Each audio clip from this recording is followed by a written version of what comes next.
Hey everyone, it's Keely here, and today I'm showing a layout and process video for day 29 of my A Scraplift a Day series here on YouTube. And today I'm going to be documenting a photo of my son TJ, and this is a more recent photo from, I think it was from September last year. And I'm going to be using the School Days collection by Simple Stories. Today's lift is in the top right hand corner, and I've also added the link in the description below, so you can go and check that out and join in if you'd like to.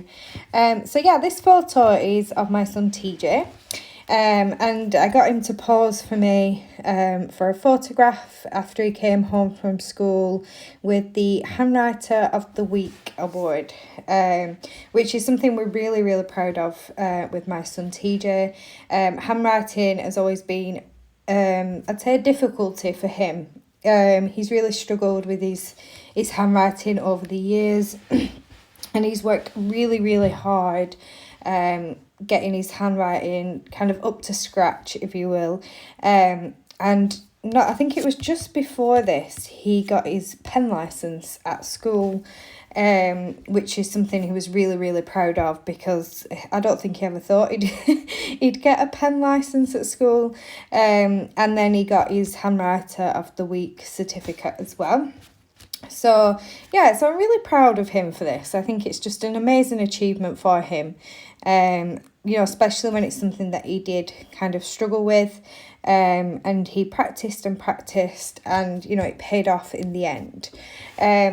So as I mentioned, I am using the School Days collection, and I picked out this gorgeous pattern paper, and I cut myself a star template on my silhouette. I did have a look at some of the star cut files I had, but I couldn't find any that I felt would work for this page. So I decided to just go for a simple star shape and cut that out of some pattern paper instead. And then I'm now having a flick through some of the die cuts. I have pulled in some of the form title pieces. I have mentioned a number of times that I do struggle with the Simple Stories ones because they're quite large, but I did find this one that worked really well, which says Class Act. I also found a little school bus on the form stickers as well.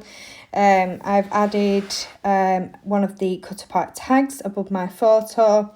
Now on the original layout, they have a lot of the embellishments going around the shape of the star.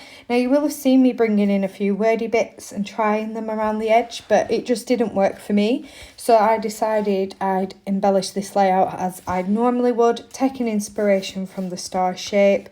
And that's kind of really where I've gone with this one. I have put my photo in the same place as the original.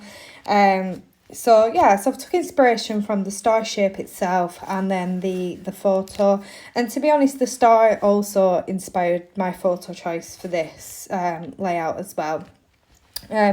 So I've brought a few things in. I've got a brad, one of the Simple Stories stick-on brads, which is a clock.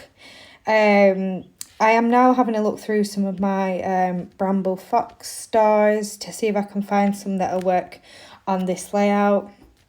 And it's coming together quite nicely. I'm quite pleased with how it's looking so far. So I have skipped forward and stuck everything down. And I've also added some paper strips along the top and the bottom.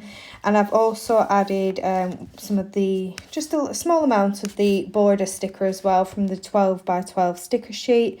And a few other little bits and pieces as well to kind of beef out my clusters.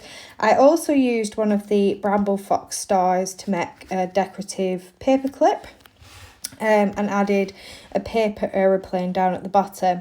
And now what I'm doing is I'm going to pencil in a paper aeroplane trail, and I'm going to add some hand stitching to this as well. I noticed on the original layout there was some hand stitching around the star, so I wanted to bring in some hand stitching on my page as well. So I'm just poking some holes ready for me to do some hand stitching, and then I'll rub out the pencil lines, and then I'm going to come in with some white thread and just do a simple back stitch, so it looks like the kind of paper aeroplane has left a little trail as it's flying around the page. In my cluster on the top left, I've fussy cut out a pencil and added that in. I felt like that was really fitting for the story of this page. I don't have many stickers and things left. I have used this collection on many layouts already. So I am definitely making use of a little bit of fussy cutting on here. I've fussy cut out the light bulb which says "Future's so bright." Again, I think that works really well with the story. And I've also fussy cut out a tiny little apple as well. So you'll see in a moment my close-ups, and you'll be able to see that hand stitching a little closer as well. I'm really pleased with how this layout has turned out, and I love that I've documented this story of TJ. Thank you for watching, and I will be back again tomorrow with another scrap lift. Bye.